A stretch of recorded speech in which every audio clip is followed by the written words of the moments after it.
मेरी राखो तुम कथा प्रारंभ होता है जो सुनियो वीर हनुमान राम लखन सीता जानकी सदा करे कल्याण। सियापति रामचंद्र की जय, सियापति रामचंद्र की जय, प्रभु रामचंद्र की जय, मेरे प्रभु रामचंद्र की जय।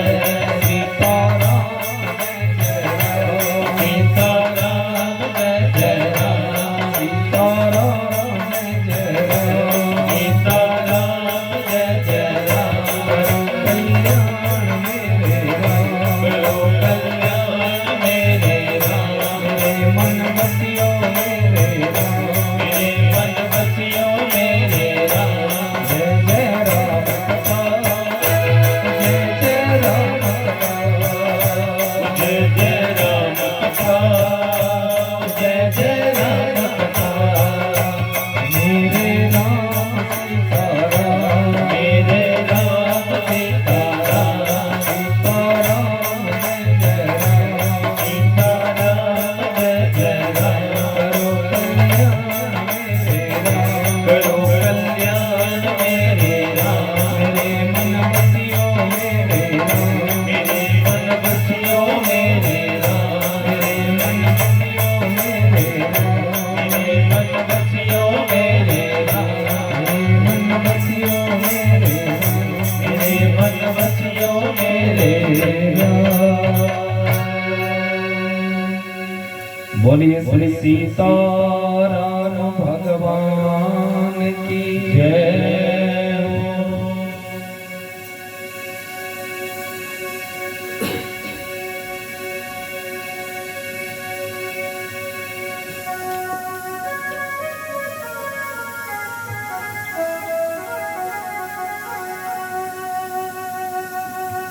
परम अध्यक्ष अनंत कोटि ब्रह्मांड नायक परात्पर परम आत्मा सर्व सर्वेश्वर कौशल्यानंदन प्रभु श्री राम जी और उन्हीं का वांगमय स्वरूप श्री रामायण और रामायण जी के माध्यम से हम सब लोग इस उपक्रम को करने जा रहे हैं। तो सर्वप्रथम भगवान का ये वांगमय स्वरूप श्री राम कथा रामचरितमानस के चरणों में कोटि कोटि वंदन, कोटि कोटि प्रणाम। श्री सीताराम सरकार के चरणों में कोटि कोटि वंदन। पावन धारा अवधपुरी की जिस पावन धारा, जिस पावन मिट्टी रज के बीच में प्रभु खेले, ऐसी पावन धारा अवधपुरी को भी प्रणाम। और सरयू मैया जिसका जल प्रभु ने पिया है, क्योंकि सरयू मैया के तट के ऊपर अवधपुरी बसती है। जैसे मथुरा नगरी, वृंदावन धाम ये यमुना जी के तट पे है और यमुना भगवान की अर्धांगिनी है। लेकिन सरयू मैया का ज्ञान नहीं हुआ था। और सरयू का आज भी जो पूजा होती है ना, वहां आरती वो कन्या रूप की होती है। ऐसी कल कल बहती हुई पावनी सरयू जो भगवान के नेत्रों का जल है।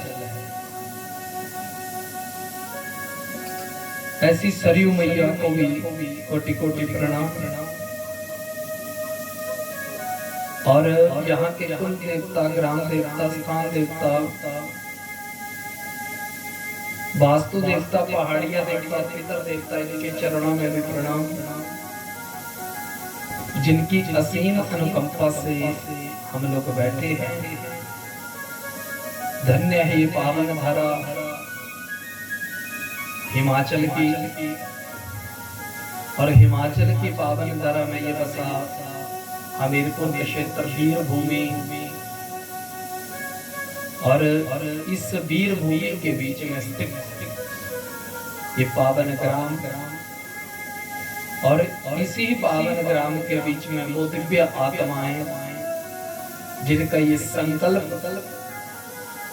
कि हमारे घर में भगवान का नाम और भगवान का काम, जो अपने काम को विराम करके दूर से आए हैं और अपने पितरों के निमित्त, परिवार के निमित्त, देवताओं के निमित्त इस धर्म आयोजन का यहाँ आयोजन हो रहा है।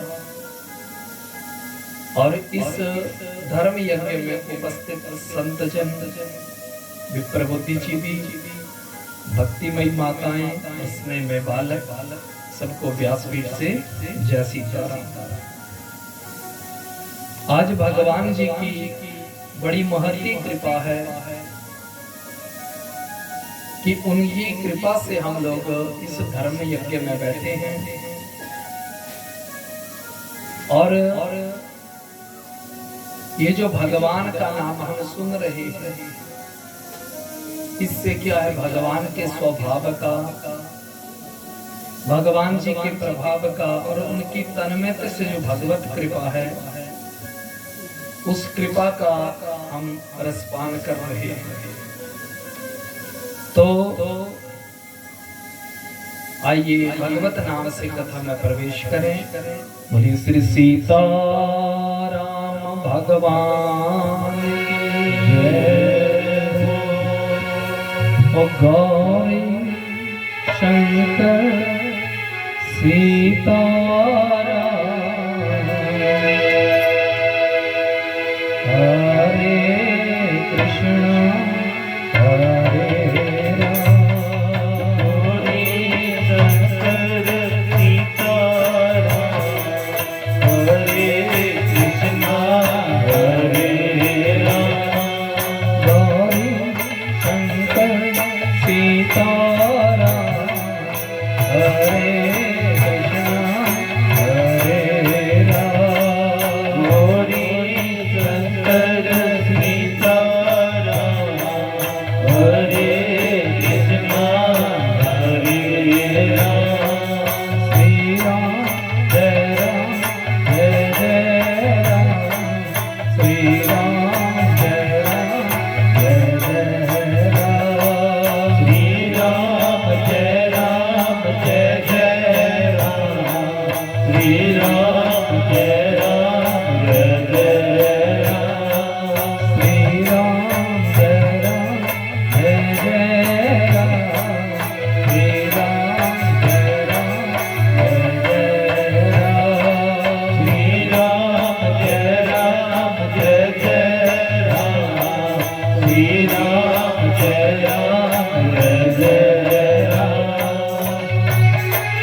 Jai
सीताराम सरकार की जय हो।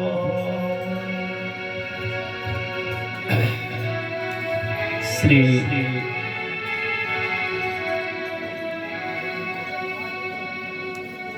प्रयागराज के बीच में त्रिवेणी संगम के ऊपर यज्ञवल्क्य महाराज मुनि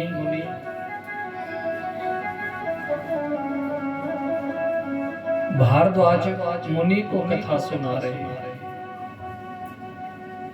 कैलाश के ऊपर शिव भगवान मां जगदम्बा उमा को कथा सुना रहे हैं। नीलगिरी पर्वत के ऊपर श्री कागभूषणी जी गरुड़ जी को कथा सुना रहे हैं और हनुमान जी के द्वारा गोस्वामी तुलसीदास जी कथा सुन रहे हैं। और शंकर भगवान कहते हैं कि हे उमा,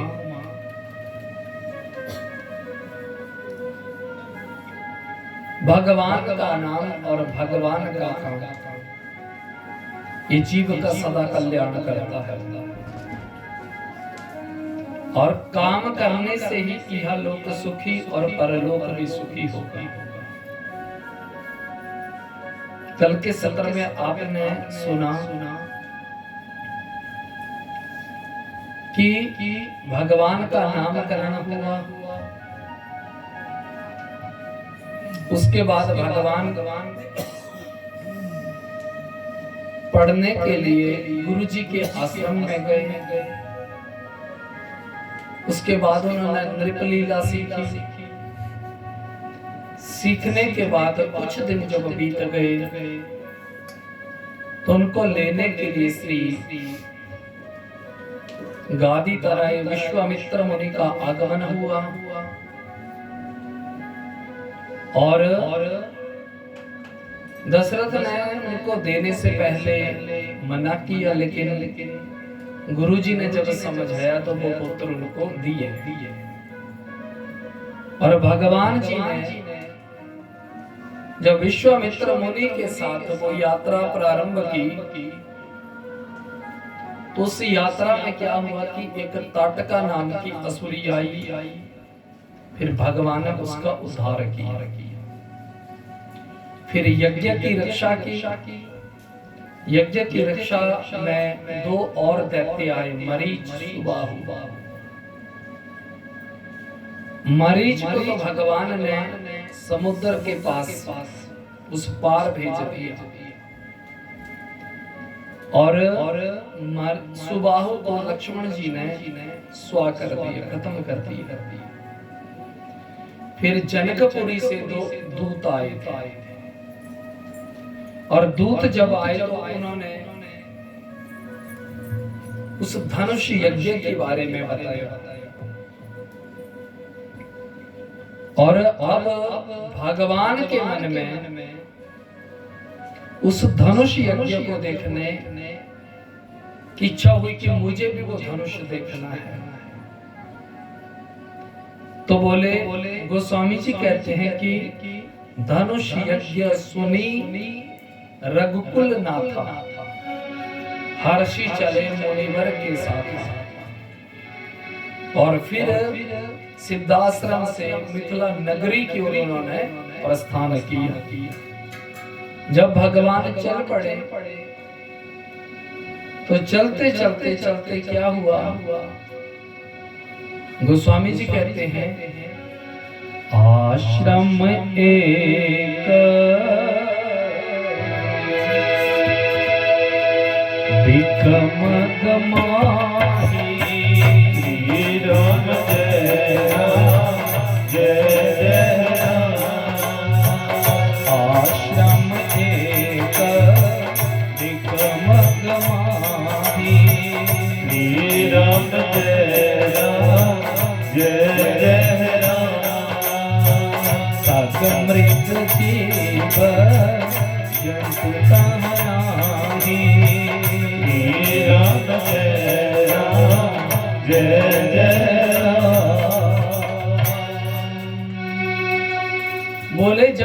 भगवान उस यात्रा में चले जनकपुरी की। आश्रम एक दीख मगमाही, तो मार्ग में उनको एक आश्रम दिखता है, और जैसे ही मार्ग में वो आश्रम दिख रहा है तो वहां पर क्या देखा? आश्रम तो था लेकिन वहां पर क्या है? वो आश्रम उजाड़ पड़ा है। पूरा जंगल, पूरे वन जो थे वो हरे भरे हैं, फल फूलों से लदे हुए हैं वो। लेकिन जिस स्थान के ऊपर ये आश्रम था वो आश्रम उजाड़ पड़ा है, ना वहां कोई फल है ना वहां कोई फूल है। और जब भगवान वहां से निकलने लगे तो भगवान ने वहां किसी स्त्री के रोने की आवाज सुनी। जैसे बच्चा होता है ना कोई, अगर वो रोते रोते सो जाता है ना, मानो नींद पड़ गई उसको, लेकिन सोया सोया भी सिसकियां भरेगा। ऐसे ही किसी के रोने की आवाज सुनी, और वो स्त्री जो थी वो मानो सिसकियां भर रही है। तो भगवान रुक गए वहां पर, और भगवान जब रुके तो भगवान ने गौर से देखा आश्रम की ओर कि ये आवाज कहां से आ रही है। तो देखते देखते कि नजर गई तो कहां गई? बोला एक शिला थी वहां, उस शिला के अंदर यानी पत्थर के अंदर से आवाज आ रही थी। और जब आवाज आ रही थी वहां से रोने की, तो ठाकुर जी भगवान वहां खड़े होकर के पूछने लगे, पूछा मुने ही शिला प्रभु देखी, राम जय राम जय जय राम। पूछा मुने ही शिला प्रभु देखी, राम जय राम जय जय राम। सकल कथा मुनि कहा देखी, राम जय राम जय जय राम।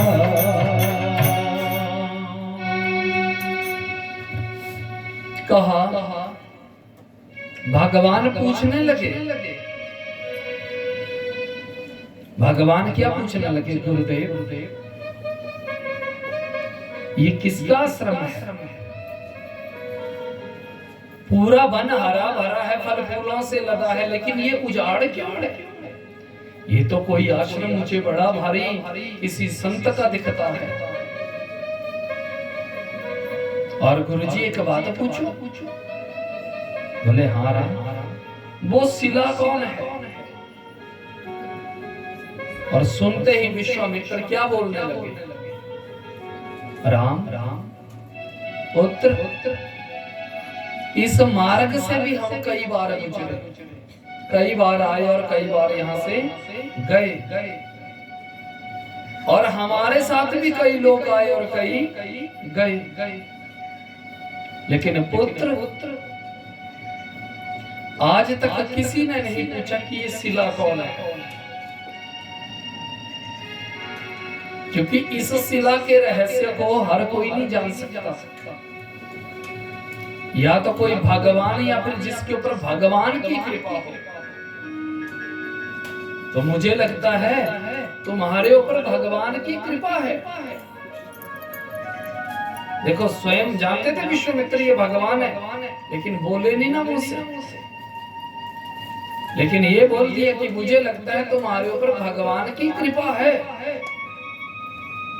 इसलिए तो तुमने ये राम इस शिला और इस आश्रम के बारे में पूछा। तो सुनो राम, गौतम नारी श्राप बस उपल दे धरी धीर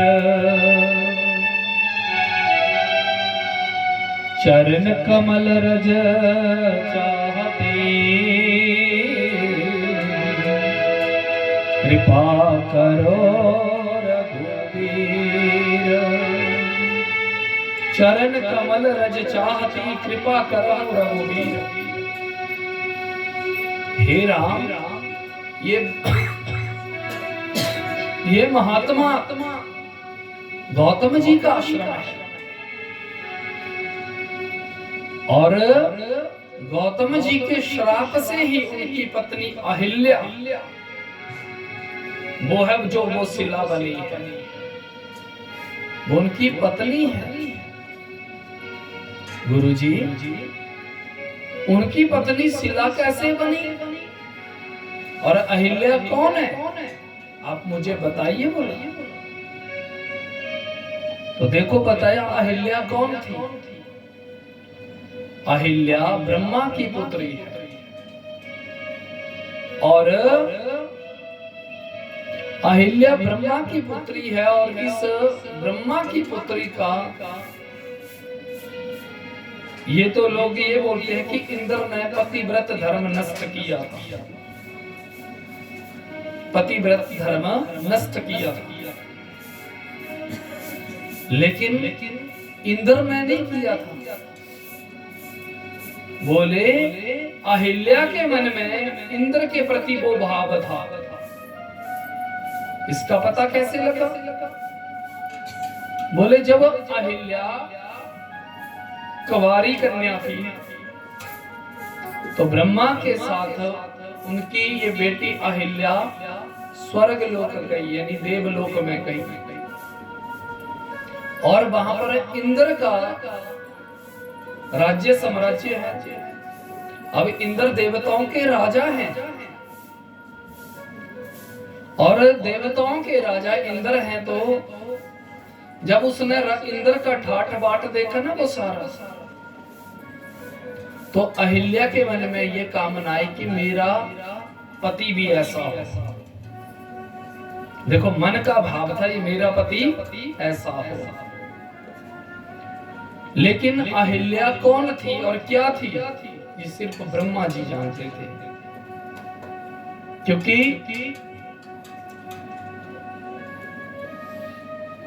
अहिल्या जो थी वो बड़ी भारी बुद्धिमान थी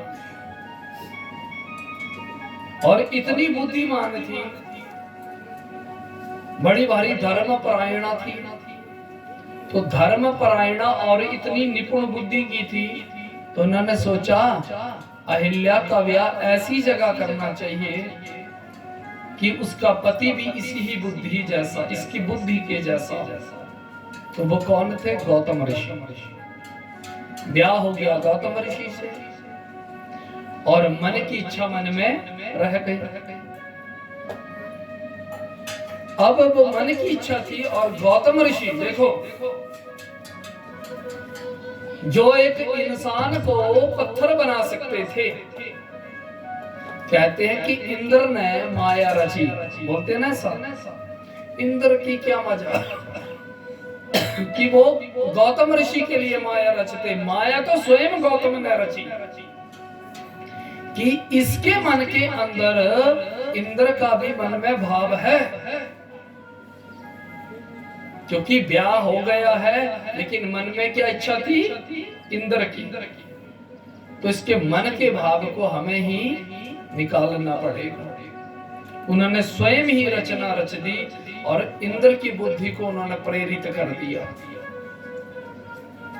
और फिर गौतम ऋषि स्नान के लिए आधी रात को चले गए, ऐसा प्रसंग मिलता है। और पीछे से इंद्र गौतम ऋषि का रूप लेकर के आया। ठीक। और जब आया तो दरवाजा खटखटाया। वो उस कुटिया का दरवाजा खटखटाया। अहिल्या बाहर आई, कहा स्वामी आप इतनी जल्दी आ गए? आप तो अभी अभी नहाने स्नान के लिए गए, लेकिन आप इतनी जल्दी आ गए। तो उन्होंने अपना करमंडलू, अपना कपड़ा, गमछा, कुछ भी जो भी था वो अहिल्या के पास दिया। लेकिन ये था कौन? ये तो इंद्र था। बोले जब इंद्र ने वो अपना वस्त्र, अपना करमंडलू मानो दिया और अहिल्या के हाथ से, अंगुली से जब इंद्र की अंगुली का स्पर्श हुआ ना वस्त्र देती बार, तो अहिल्या के मन में ये भाव आ गया क्या कि ये कोई पर पुरुष है। देखो वो जान गई कि ये कोई पर पुरुष है, लेकिन बोली क्यों नहीं? बोली इसलिए नहीं क्योंकि उन्होंने सोचा, अहिल्या सोचने लगी कि मैं कैसे बोल दूं कि आप पर पुरुष है, क्योंकि सकल रूप तो पति का है। इसलिए वो अंदर चली गई और जैसे ही अंदर गई तो इंद्र भी अंदर आ गए। जैसे ही वो अंदर आए तो बाहर से फिर आवाज आई, क्योंकि गौतम ऋषि बाहर आ गए दोबारा। अहिल्या दरवाजा खोलो। जैसे ही कहा दरवाजा खोलो तो अहिल्या ने देखा मेरा पति की आवाज तो बाहर है, यानी बाहर कौन है तो अंदर कौन है। अहिल्या ने खुद पूछा आप कौन हो?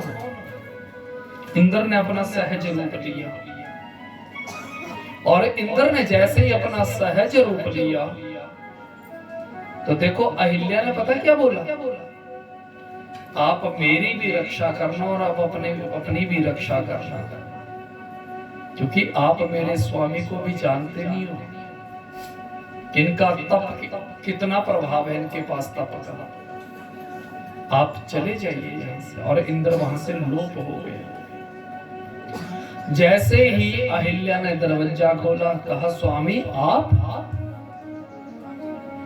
जब कहा आप तो कहा आप का मतलब तो अंदर कौन है, पूरी घटना बता दी। अगर देखो अहिल्या का भी मन में कोई कपट होता ना तब वो छुपाती, लेकिन अहिल्या ने स्पष्ट और सच बता दिया। लेकिन गौतम ऋषि ने कहा तू कैसी पतिव्रता नारी है, तो कैसी पतिव्रता नारी है, कोई पर पुरुष अंदर आया और तुझे पता नहीं चला। जा, तेरा स्वभाव तो पत्थरों के जैसा, पत्थरों को नहीं होता ज्ञात। समझे ना बात?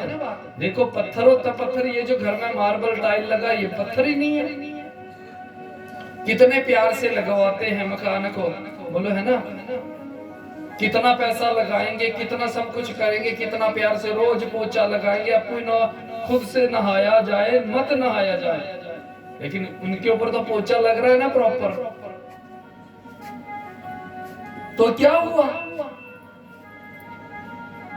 अगर इसी पत्थर के ऊपर अगर पैर फिसल जाए तो ये थोड़ी देखेगा कि ये मेरा मालिक है, तो यही पीठ तोड़ देगा, यही हड्डी तोड़ देगा। जिसको आप रोज प्यार से सहला रहे हो ना पोछा लगा लगा के, अगर थोड़ा सा पैर फिसला तो यही हड्डी तोड़ देगा, क्योंकि ये पत्थर है। इसलिए गौतम ऋषि ने भी ये कहा कि तुझे इतना भी ज्ञात नहीं हुआ कि ये कौन है, तू पत्थर थी, तेरा स्वभाव तो पत्थरों जैसा, इसलिए जा मैं तुझे श्राप देता हूं कि तू शिला हो जाएगी। जैसे ही कहा शिला हो जाएगी, अहिल्या पैरों में गिर गई, अपनी सफाई देती, इससे पहले श्राप तो हो गया। कहा कि महाराज स्वामी आपने शिला तो मुझे बना दिया और मैं आपकी इस बात पे, इस बात को मैं स्वीकार करती हूं, लेकिन इतना तो मेरे ऊपर कृपा कर दीजिए कि मेरा उद्धार कैसे होगा। बोले सुन, भगवान के अलावा संसारिक जीव कभी तुम्हारी ऊपर कृपा नहीं कर सकता। भगवान ही आएंगे और भगवान ही तुम्हारे ऊपर कृपा करेंगे। तभी तुम्हारा उद्धार होगा। त्रेता युग में दशरथ जी के घर में भगवान अवतार लेंगे और भगवान के अलावा तुम्हारा कोई उद्धार नहीं करेगा। और सुन, तू पत्थर बनेगी ये तो फिर भी ठीक है, लेकिन तुझे हर आने, हर जाने और हर ऋतु का तुझे आभास और आभास होगा। कौन आ रहा है, कौन जा रहा है, कौन आ रहा है और कौन जा रहा है, तुझे हर आने जाने वाले का आभास होगा। तेरा बेटा भी यहां से निकलेगा, लेकिन बेटे को देख के तू सिर्फ रोएगी, लेकिन वो बेटा तेरे पास नहीं आएगा। और मैं इस आश्रम को भी श्राप देता हूं कि भगवान के अलावा अगर कोई यहां अंदर आया तो वो भी शिला हो जाएगा। तू धूप भी सहन करेगी, बरसात भी सहन करेगी, सर्दी भी सहन करेगी, हर ऋतु का तुझे आभास होगा, लेकिन तेरी मदद के लिए कोई नहीं आएगा भगवान के अलावा। इसलिए हे मेरे राम, आज कृपा कर दो। गौतम नारी श्राप बस उपल दे धरी धीर, चरण कमल रज चाहती, कृपा करो रघुवीर। भगवान ने सोचा ठीक है, लेकिन देखो ब्रह्मांड के मालिक भी जब उस आश्रम में गए ना, तो देखो लकड़ी की चरण पादुका थी ना पैर में, ये जो खड़ावा होती है इसको आप मंदिर में भी पहन के घूम सकते हैं। लेकिन भगवान ने देखा ये मेरे गौतम जी का इतना सुंदर पवित्र आश्रम है, तो अपनी चरण पादुकाओं को भी बाहर ही खोल गए, देख लो, और नंगे पैर गए। अंदर जाने से पहले दंडवत हो गए उस आश्रम के लिए।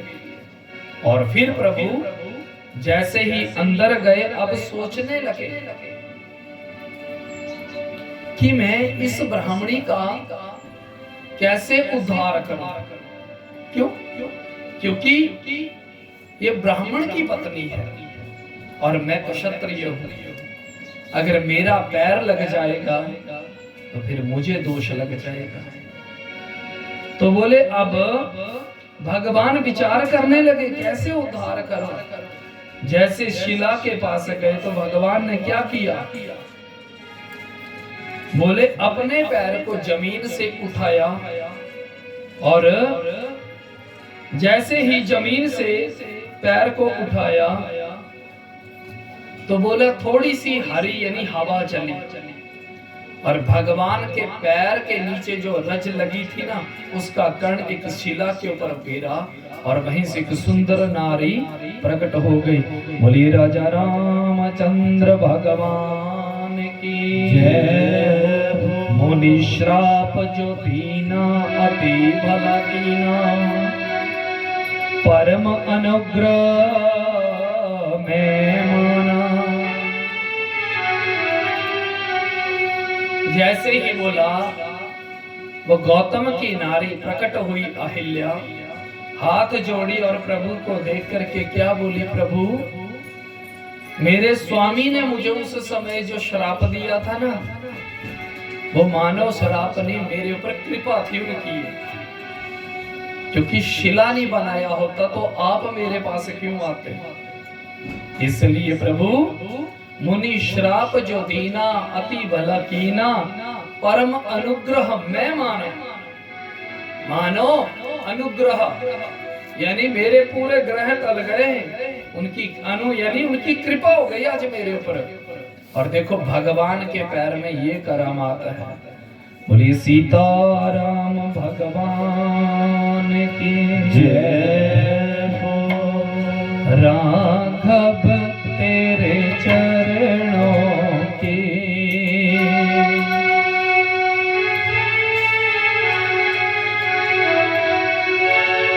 गर धूल जो मिल जाए, सच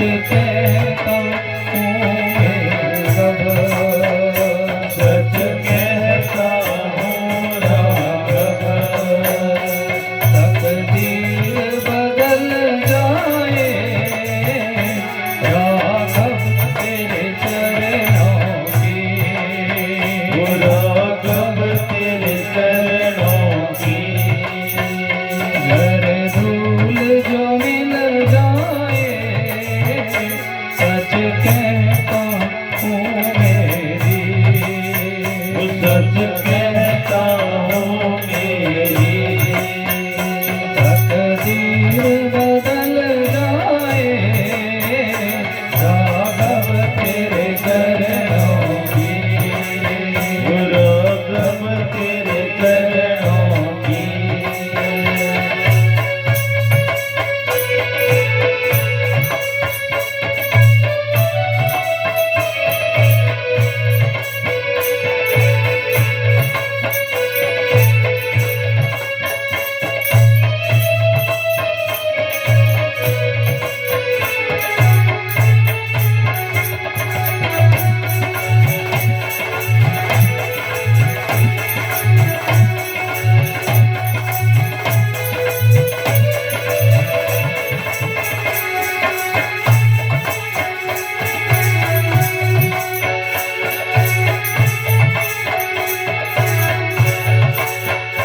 सुनते हैं तेरी रहमत दिन रात बरसती है, सुनते हैं तेरी रहमत दिन रात बरसती है। सुनते हैं तेरी रहमत दिन रात बरसती है, सुनते हैं तेरी रहमत दिन रात बरसती है। एक बूंद जो मिल जाए कोई बूंद जो मिल जाए मन की कली खिल जाए राघव तेरे चरणों की, राघव तेरे चरणों की। कर फूल जो मिल जाए सच कहता हूँ मेरी, सच कहता हूँ मेरी। तकदीर बदल जाए राघव तेरे चरणों की।